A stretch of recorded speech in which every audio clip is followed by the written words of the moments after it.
So when it comes to starting a real estate business, getting your license is the actual easy part. It's what you do in the next 30 days that will determine probably the next 10 to 20 years of your career. Hey, my name is Robert Khabbaz with eXp Realty. I help buyers and sellers like yourself either sell their current home or find their dream home, and I also help realtors explode their personal brand and scale their business. So once again, getting your license was half the battle. Now I'm gonna give you some actionable steps to do in the next 30 days so that you can explode your business and not go through the turmoil that a normal agent would go to, the roller coaster ride of like having one deal or no deal and just going on this financial roller coaster for the next couple years.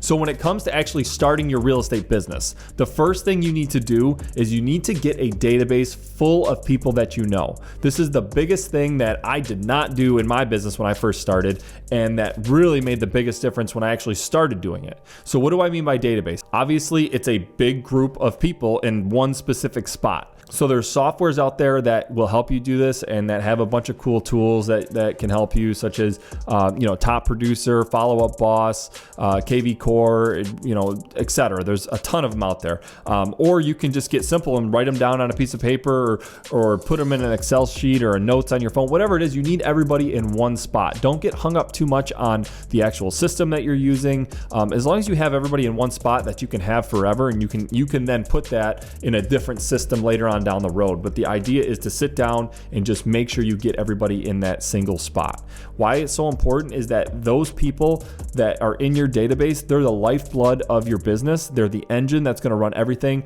and everything that you do is going to stem around that database. So it's so important that you start it and get it done. Now, where do you start with it? Well, everybody that you know, your family members, friends, acquaintances, people that you've done business before, your old boss, your old coworkers, everybody you know that you have some sort of information about, first name, last name, phone number, birthday, email address, whatever it is, get it all down first, and then you can kind of go back through and tailor it specifically to each person. You can go, okay, John Smith, do I have his phone number? I don't have his email. I don't have his birthday, but I have his address. And then you can kind of, hey, that's a reason to contact John Smith. Hey, John, what's up? This is so-and-so. I just got my real estate license. I'd love to be your real estate resource in the future.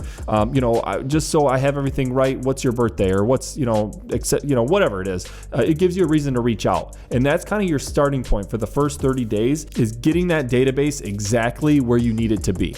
The next thing you need to focus on in your first 30 days is putting your team together. And I don't mean team by real estate team like you need to have a showing assistant or you need to have a listing specialist. No, obviously that's going to be you when you start. I'm talking about the team that you're going to refer people to. So you need to go and meet with a couple lenders. You need to go and meet with a title person. You need to go and contact a photography company and a media company. These are all people that are going to be part of your team. So when you get somebody that's interested in buying, hey, you need to go talk to my lender. And when you get somebody that's interested in selling, hey, I'm going to send my media company out to do pictures and video. Or, hey, this is my title person. This is who we're going to send the title through.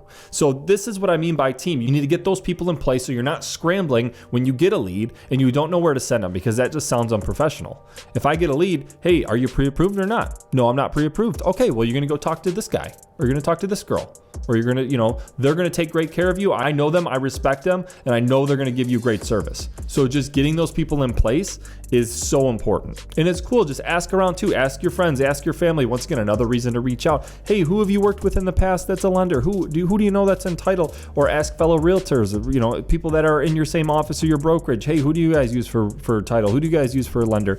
And then just start scheduling from there. It's really simple, and just having everybody ready to go. So when somebody comes in, you can just start pointing people in the right direction. It's so important, and that's the next step you need to do. And finally, the last thing that I want to talk about is your personal brand. The personal brand that you need to work on in your first 30 days, there's going to be two aspects to that. There's going to be the physical aspect of the coloring that you're going to use for your marketing and the way you want your name to look and your logo, if you have a logo, and working on all your social media sites and having a Facebook page and an Instagram and a Snapchat and a TikTok, all of those things. That's your physical personal brand. That's your front-facing storefront that the world is going to see.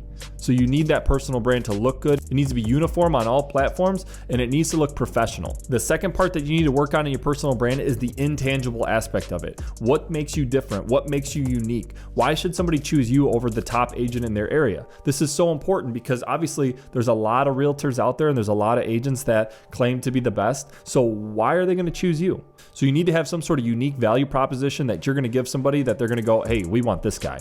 So for example, what I offer offer people is I say, hey, I'm a great communicator. You're never gonna have to worry about communication. Also, I'm always tied to my phone. You'll always get a response, whether it's a call back or a text back. I will always get a response to you as quick as possible. So for some people, that's super important. Obviously, they may have had a bad experience with an agent before, and one of the biggest things that people say is that they didn't have a good communication experience with their agent. So that's why I use that as a unique value proposition when I'm going in and talking to people is, hey, communication is not going to be an issue with us. Whether it's good news or bad news, you're gonna hear from me, and that's just something I pride myself on. Also, I personally have a large online presence, so that's something that could be valuable to the sale of your home. When I'm listing your house, I'm gonna push it to all of my social media sites. We're gonna do a social media blitz. We're gonna do all this cool stuff with social media, with video content, with going live, with on YouTube or on Facebook. We're everywhere. So this is something that I can give somebody that's gonna say, hey, this is what sets me apart from everybody else. And one last thing I do is I have a unique open house strategy. So if somebody's concerned about open houses, yeah, absolutely. We have a strategy that kills everybody else's strategy out there. And then we go XYZ. This is why our strategy is the best. This is what we do. And this is how we get your house sold the quickest. So just having those value propositions, being unique, being different. Don't come in and just say, oh, here's a CMA and this is what we're going to do and da da da da da. You got to be different and just focus on thinking outside the box and just being your own person. Don't be somebody you're not. Be somebody that's raw, organic, and somebody that the client can feel like they can trust. And that's the biggest part. And the last thing I want to talk about when it comes to intangible personal brand is just having knowledge of your business and being confident. Study the MLS, study what comes on the market every single day. Be that person that's going to have the answers all the time and they don't have to get back to you, and they don't, just be confident and understand your market specifically and understand the product that you're selling. You should spend a good amount of time every single day seeing what's on the market, seeing what's went pending, seeing what's sold, and just having those answers. And doing all these things together is going to give you confidence, and it's going to make the client feel like you actually have experience when in reality you have none. I mean, you've been in the business 30 days. You may have a little bit of experience, but in reality you have none. So you're going to portray experience and confidence when you don't really have any.